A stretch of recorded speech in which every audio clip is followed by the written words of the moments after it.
लिए प्रथम वर्ष के छात्रों का स्वागत है।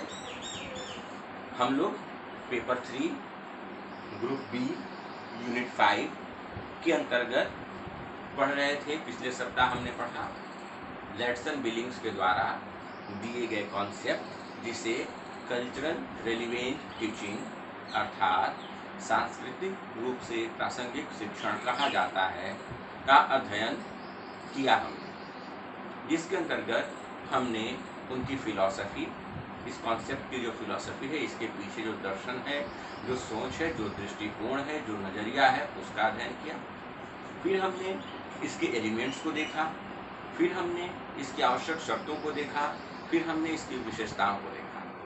आज हम देखने जा रहे हैं कि टेक्निक्स और strategies of teaching within cultural relevant teaching, अर्थात सांस्कृतिक रूप से प्रासंगिक शिक्षण के अंतर्गत एक अध्यापक की शिक्षण की क्या स्ट्रेटजी होनी चाहिए, क्या उसकी टेक्निक्स होनी चाहिए, अर्थात सांस्कृतिक रूप से प्रासंगिक शिक्षण जो पेडागॉजी है, इसके अंतर्गत अध्यापक के शिक्षण का क्या तरीका होना चाहिए। इसको हमने 4 भागों में बांटा है। 4 भागों में देखेंगे। पहला हमारा होगा टीचर्स रिलेटेड स्ट्रेटजीज, अर्थात अध्यापकों से संबंधित व्यूहरचनाएं या तकनीकें। दूसरा होगा हमारा classroom related activities, classroom activities या क्लासरूम रिलेटेड स्ट्रेटजीज, अर्थात कक्ष से संबंधित गतिविधियां, तकनीकें। फिर होगा अदर रिसोर्सेज रिलेटेड स्ट्रेटजीज, संसाधनों से संबंधित तकनीकें और अदर स्ट्रेटजीज। इन 4 खंडों में इसे हम देखने का प्रयास करेंगे, समझने का प्रयास करेंगे। आइए देखते हैं। पहला है हमारा टीचर्स रिलेटेड स्ट्रेटजीज। तो अध्यापकों से संबंधित व्यूहरचनाएं, एक अध्यापक को क्या करना चाहिए।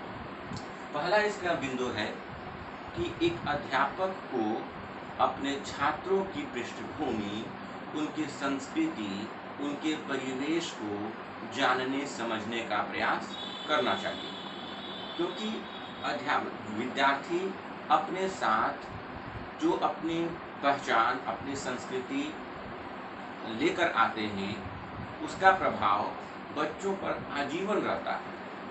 अब अगर एक अध्यापक यदि बिना उनके परिवेश को, उनकी संस्कृति को, उनके मूल्यों को समझे, अपने तरीके से या सिर्फ अपने विचारों को उन पर लादने का प्रयास करता है, वैसी स्थिति में वह शिक्षा जो है बच्चों के लिए उपयोगी, प्रासंगिक नहीं होती।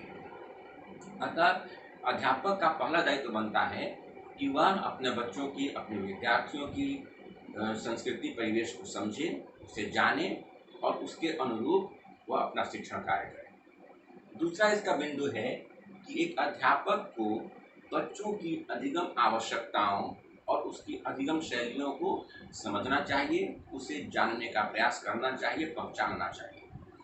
हमने पढ़ा है साइकोलॉजी के अंतर्गत टीचिंग स्टाइल, लर्निंग स्टाइल्स, अधिगम शैलियाँ।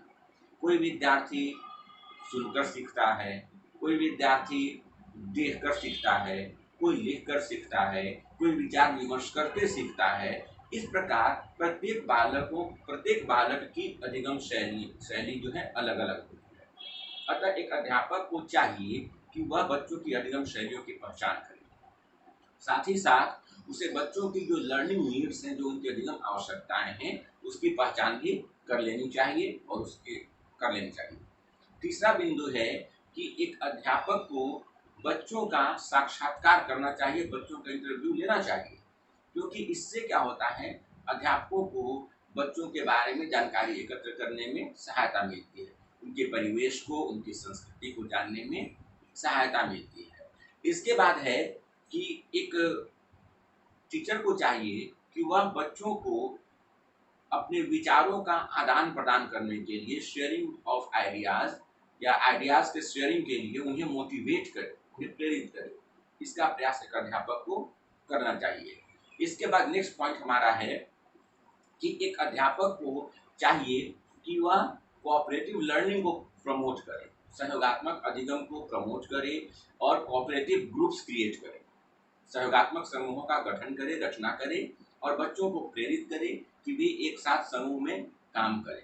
बच्चे जब एक साथ कोऑपरेटिव लर्निंग के लिए मोटिवेट होते हैं तब वे एक सामान्य लक्ष्य को, कॉमन गोल को प्राप्त करने के लिए सभी आपस में सहयोग करते हैं। ऐसे और इससे बच्चों को एक दूसरे को समझने का मौका मिलता है और इससे भी हमें बहुत फायदा पहुंचता है।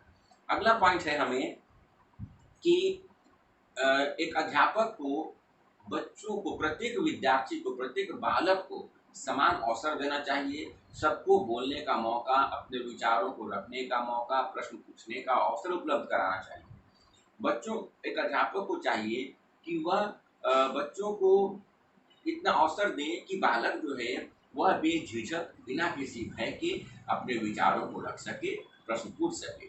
अगला बिंदु है कि एक टीचर को चाहिए कि वह कक्ष में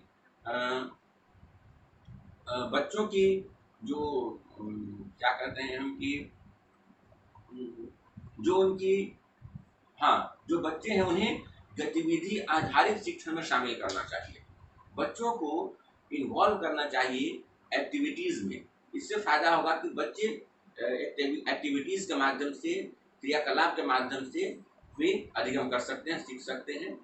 और इसके लिए अध्यापकों को चाहिए कि वो ग्रुप फॉर्म करे, समूह का निर्माण करे। इसके बाद है कि एक अध्यापक को चाहिए कि वह बच्चों को परियोजना चयन का अवसर दे। प्रोजेक्ट्स का चयन करने का अवसर बच्चों को उपलब्ध कराना चाहिए कि बच्चे अपनी सहूलियत से परियोजना कार्य का चयन करें और परियोजना कार्य करने से पूर्व बच्चे आपस में विचार विमर्श करें, उस पर चर्चा करें। इससे फायदा ये होगा कि प्रत्येक बालक जो है अपने मूल्य, अपनी संस्कृति, जो उसके बिलीफ्स हैं, जो उसके रिचुअल्स हैं, जो उसके कस्टम्स हैं, उसके अनुरूप वह परियोजना का चयन करता है। इसके बाद है कि एक अध्यापक को चाहिए कि वह बच्चों को स्वाध्याय के लिए, सेल्फ स्टडी के लिए प्रमोट करे और प्रत्येक बच्चे को अवसर उपलब्ध कराए। इतनी स्वतंत्रता दी जाए, इतना समय दिया जाए कि बालक जो है वो खुद स्टडी करें, सेल्फ स्टडी करें, अध्ययन करें और फिर उससे प्राप्त निष्कर्षों पर कक्ष में चर्चा की जाए। इस तरह भी हम बच्चों की जो सांस्कृतिक जो धरोहर है उसको ध्यान में रखकर हम शिक्षण कर सकते हैं। फिर है कि बच्चों की भाषा आवश्यकताओं, उनकी भाषा विशेषताओं को समझना और प्रत्येक बालक को अपनी भाषा का प्रयोग करने का अवसर देना चाहिए। जैसा कि आपने या हमने फिर पढ़ा होगा वायोगत्स्की की थियरी। लेव वायोगत्स्की जो रशियन साइकोलॉजिस्ट थे, उनकी जो थियरी है सोशियो कल्चरल थियरी, सामाजिक सांस्कृतिक सिद्धांत, उस सिद्धांत में भी वायोगत्स्की ने कहा है कि बच्चों के विकास पर उनकी भाषा और उनकी संस्कृति का सब महत्वपूर्ण प्रभाव पड़ता है। बालक जो है वह अपने परिवेश में मौजूद वयस्कों के साथ अंतःक्रिया करते हैं और अंतःक्रिया के लिए वो भाषा का प्रयोग करते हैं और उस भाषा का प्रयोग करके वो उनका विकास होता है। तो कक्ष में बच्चों को अपनी बोली, अपनी मातृभाषा का प्रयोग करने का अवसर देना, यह भी हमारी प्रमुख तकनीक होनी चाहिए। इससे भी हम बच्चों की जो सांस्कृतिक रूप से प्रासंगिक शिक्षण की हम बात कर रहे हैं उसको बढ़ावा दिया जा सकता है। अब आइए देखते हैं क्लासरूम एक्टिविटीज रिलेटेड स्ट्रेटेजीज हमारी क्या होनी चाहिए। चलिए, हमारा दूसरा पॉइंट है वो है क्लासरूम रिलेटेड एक्टिविटीज। कि कल्चरल रिलेवेंट टीचिंग को प्रमोट करने के लिए, सांस्कृतिक रूप से प्रासंगिक शिक्षण को बढ़ावा देने के लिए कक्ष में किस प्रकार की गतिविधियां होनी चाहिए। इसके अंतर्गत पहला पॉइंट है गेमिफाइड लेसन। जिस पाठ को हम पढ़ा रहे हैं उस पाठ को यथासंभव खेल का रूप देना चाहिए, खेल के माध्यम से प्रस्तुत करना चाहिए, खेल के माध्यम से सिखाने का प्रयास करना चाहिए। दूसरा इसके अंदर पॉइंट है हमारा, वह है promote peer teaching, peer learning. सहपाठी अधिगम, सहपाठी शिक्षण को बढ़ावा देना चाहिए। एक अध्यापक को चाहिए कि वह प्रत्येक बच्चे को मौका दे, अवसर दे कि वह बोर्ड पर आए, श्यामपट्ट पर आए और अपने विचारों को रखे, सीखने सिखाने का प्रयास करें। तीसरा बिंदु है हमारा कि बच्चों को अपने परिवेश के बारे में बोलने का मौका देना चाहिए। बच्चों को इनवाइट करना चाहिए कि वह पूरी कक्षा के समक्ष अपनी पृष्ठभूमि, अपने परिवेश पर 2 बातें कहें, उसे शेयर करें, एक दूसरे से शेयर करें बच्चे। इससे भी बच्चों को एक दूसरे की संस्कृति को समझने का अवसर मिलता है। चौथा पॉइंट है कि हमें बच्चों को प्रॉब्लम बेस्ड लर्निंग के लिए प्रमोट करना चाहिए, समस्या आधारित शिक्षण के लिए प्रमोट करना चाहिए, प्रेरित करना चाहिए। हमें चाहिए कि हम बच्चों के समक्ष समस्यात्मक परिस्थिति पैदा करें और ये समस्याएं बच्चों के परिवेश से, उसके दैनिक जीवन से जुड़ी होनी चाहिए। इससे भी हम बच्चों में जो सांस्कृतिक समझ है उसका विकास हम कर सकते हैं। फिर है कि जो समसामयिक मुद्दे हैं, जो रिलेवेंट इश्यूज जो हैं, जो कॉन्टेम्प्ररी इश्यूज हैं, उस पर बच्चों को विचार विमर्श रखने का अवसर देना चाहिए। लेकिन ये जो समसामयिक मुद्दे जो हैं, ये विविध सांस्कृतिक पक्षों से होने चाहिए, किसी विशेष समुदाय पर आधारित, किसी विशेष समुदाय पर केंद्रित नहीं होना चाहिए, बल्कि इसका व्यापक आयाम होना चाहिए और उस पर चर्चा करनी चाहिए, बच्चों को अवसर देना चाहिए। फिर है कक्षा कक्ष में सौहार्द अर्थात भाईचारा, प्रेम को बढ़ावा देने का प्रयास करना चाहिए, इससे भी हमें फायदा पहुंचता है। फिर है कि हमें बच्चों के साथ व्यापक पैमाने पर बच्चों को अपनी संस्कृति का प्रदर्शन या कहिए कि कल्चरल एग्जीबिशन, विद्यालय में सांस्कृतिक प्रदर्शनी का आयोजन करना चाहिए और प्रत्येक बच्चे को अपनी संस्कृति के प्रदर्शन का मौका देना चाहिए। हम चाहें तो उसके लिए अलग अलग रूम अलॉट कर दें, अलग स्टॉल लगा दें और बच्चों को कहें कि आप इस एग्जीबिशन में अपने कल्चर को प्रेजेंट करें। इस तरह हम इस कल्चर रिलेवेंट टीचिंग को बढ़ावा दे सकते हैं। इसके बाद है कि हमें बच्चों की जो संस्कृति है या सांस्कृतिक रूप से चुनौतीपूर्ण अधिगम शैलियों का प्रयोग करना चाहिए, अधिगम व्यूह रचनाओं का प्रयोग करना चाहिए। उसके बाद है कि जो बच्चों को टैलेंट शो में, विद्यालयों के द्वारा आयोजित किए जाने वाले टैलेंट शो में भाग लेने के लिए प्रेरित करना चाहिए। इस तरह हम बच्चों को मोटिवेट कर सकते हैं और कक्षा कक्ष में सांस्कृतिक रूप से प्रासंगिक शिक्षण को बढ़ावा हम दे सकते हैं। आइए अब है रिसोर्सेज, संसाधनों से संबंधित व्यूह रचनाएं। तीसरा है हमारा रिसोर्सेज, संसाधनों से संबंधित व्यूह रचनाएं। यहाँ पर तात्पर्य यह है कि जो लर्निंग रिसोर्सेज हैं, जो अधिगम के जो संसाधन हैं, उसमें वैरायटी होनी चाहिए। एक टीचर को चाहिए कि सांस्कृतिक रूप से प्रासंगिक शिक्षण को बढ़ावा देने के लिए वह बच्चों के परिवेश, उनकी संस्कृति से संसाधन उपलब्ध कराए। वह जो अधिगम के संसाधन हैं वह बच्चों के परिवेश से लिए जाएं। इससे बच्चों को सीखने का मौका मिलता है, सांस्कृतिक पक्ष को हम बढ़ा सकते हैं। दूसरा इसके अंदर बिंदु है कि हमें गेस्ट स्पीकर्स, अतिथि वक्ताओं को आमंत्रित करना चाहिए। विभिन्न प्रकार के, विभिन्न धर्म के, विभिन्न जाति से, विभिन्न समुदाय से जो वक्ता हैं, विभिन्न क्षेत्रों के जो वक्ता हैं, उन्हें कक्षा कक्ष में आमंत्रित करना चाहिए और उन्हें अपने एक्सपीरियंसेस को शेयर करने के लिए प्रमोट करना चाहिए। बच्चे उनसे अपने विचारों का आदान प्रदान करें, शेयर करें। इससे भी हम सांस्कृतिक रूप से प्रासंगिक शिक्षण को प्रमोट कर सकते हैं। फिर है कि टीचर को चाहिए कि वह विविध प्रकार के संस्कृति का प्रचार प्रसार करने वाले मीडिया माध्यमों का को अपनाए, संचार माध्यमों का प्रयोग करना चाहिए। वैसे संचार माध्यमों का प्रयोग करना चाहिए जिससे विविध संस्कृति के जो महत्वपूर्ण पहलू हैं उनका प्रचार प्रसार हो सके, उन पर रोशनी डाली जा सके। तीसरा है कि अध्यापकों को कक्षा कक्ष में शामिल करना चाहिए, कक्षा कक्ष से उन्हें जोड़ना चाहिए। कहने का मतलब हुआ कि छात्र, अध्यापक और अभिभावकों का संवाद होना चाहिए, उनके बीच इंटरेक्शन होना चाहिए और इसके लिए अभिभावकों को भी कक्षा कक्ष में इन्वॉल्व करना चाहिए। इससे भी हमें फायदा पहुंचता है। फिर है कि समुदाय के सदस्यों को पढ़ाने के लिए आमंत्रित करना चाहिए। जो समुदाय के सदस्य हैं, चाहे वो अभिभावक हो या अन्य जो लोग हैं, उन्हें भी आमंत्रित करना चाहिए, विद्यालय में बुलाना चाहिए। फिर है हमारा अदर रिसोर्सेज में इसके अतिरिक्त कुछ अन्य संसाधन हैं जिनका हम प्रयोग करके सांस्कृतिक रूप से प्रासंगिक शिक्षण को बढ़ावा दे सकते हैं। आदर्श में आ गया पहला पॉइंट हमारा कि बच्चों को एक दूसरे की संस्कृति को समझने, उसका सम्मान करने और उसके प्रति सम्मान की भावना का प्रदर्शन करने के लिए प्रेरित करना चाहिए। और ये हम कर सकते हैं जब बच्चों को संस्कृति, एक दूसरे की संस्कृति के संप्रेषण का अवसर देते हैं।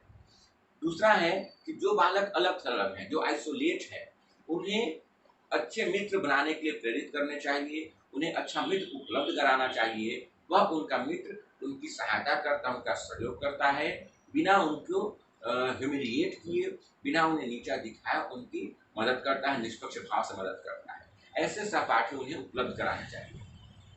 फिर है कि सांस्कृतिक बच्चों की पृष्ठभूमि के जो विभिन्न पक्ष हैं या विविध प्रकार हैं, उन गतिविधियों को अपनाना चाहिए, वैसी गतिविधियों को अपनाना चाहिए जो बच्चों की विविध संस्कृति पर आधारित होते हैं। उसके बाद पाठ्य पुस्तकों के अतिरिक्त अन्य संसाधनों का प्रयोग होना चाहिए। सामान्यतः हम पाठ्य पुस्तक केंद्रित शिक्षण करते हैं या सिर्फ रिसोर्स के रूप में पाठ्य पुस्तकों को ही अपनाते हैं। तो इसके अंतर्गत हमें पाठ्य पुस्तकों के अतिरिक्त जो अन्य संसाधन हैं, खासकर जो सामुदायिक संसाधन है, उसका प्रयोग कक्षाओं में करना चाहिए। इससे भी हम प्रमोट कर सकते हैं। तो ये हमारा हो गया इसके टेक्निक्स, कल्चरल रेलेवेंट टीचिंग के टेक्निक। अब हम इसको समअप करते हैं, समराइज करते हैं, सारांश की बात करते हैं। तो समझिए कि जो वेस्टर्न कंट्रीज़ हैं, जो पश्चिमी देश हैं, अमेरिका जैसे देश जो हैं, वहाँ पर गोरे और कालों का भेद व्यापक है, चरम पर है।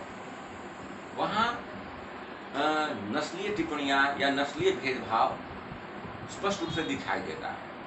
तो लेटसन बिलिंग्स ने अमेरिकन परिप्रेक्ष्य में अमेरिका को ध्यान में रखकर, वहाँ की व्यवस्था को ध्यान में रखकर अपना ये कॉन्सेप्ट दिया था। उनके इस कॉन्सेप्ट का प्रचार प्रसार पूरी दुनिया में हुआ। हम अपने देश की बात करते हैं तो भारत को विविधता में अनेकता का देश कहा जाता है, भारत को विभिन्नता में एकता का देश कहा जाता है। हमारा देश जो है, या हमारे देश में सांस्कृतिक विविधता स्पष्ट रूप से दिखाई देती है। सांस्कृतिक विविधता हमारे देश के में फैली हुई है और यह विद्यालय की कक्षाओं में भी दिखाई देती है। तात्पर्य होगा कि हमारे जो विद्यालय हैं, विद्यालय की जो कक्षाएं हैं, वो भी विविधतापूर्ण हैं, विविधताओं से भरी हुई है। ऐसी स्थिति में सांस्कृतिक रूप से प्रासंगिक शिक्षण हमारी आवश्यकता बन जाती है। यह वक्त की मांग है और हमें इस कॉन्सेप्ट को ध्यान में रखकर, बच्चों की संस्कृति को ध्यान में रखकर उनकी एकता को प्रमोट करने के लिए अधिगम व्यूह रचनाओं को अपनाना चाहिए और शिक्षण का कार्य करना चाहिए। क्योंकि संस्कृति जो है, यह शिक्षा व्यवस्था का निर्धारण करती है। शिक्षा व्यवस्था संस्कृति से प्रभावित होती है।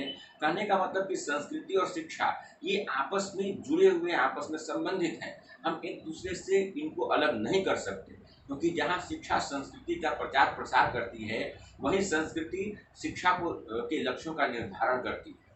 अतः हम अगर बच्चों के सांस्कृतिक पक्ष को छोड़ देते हैं तो इस समाज से, भारतीय समाज के से जो मूल्य हैं, जो इसकी जो आत्मा है, हम उसको नष्ट कर देंगे। अतः हमें एक अध्यापक को चाहिए कि वह इस संस्कृति को ध्यान में रखकर, भारतीय संस्कृति को ध्यान में रखकर, संस्कृति के मूल्यों को ध्यान में रखकर अपना शिक्षण का कार्य करे और संस्कृति का संरक्षण करते हुए हम ऐसी शिक्षा उपलब्ध कराएं जो बच्चों को आत्मनिर्भर बना सके और बच्चों को राष्ट्र की उन्नति में सहायक बना सके। तो हमारा ये टॉपिक समाप्त होता है। अगले क्लास में हम फिर दूसरे नए टॉपिक पर चर्चा करेंगे। धन्यवाद।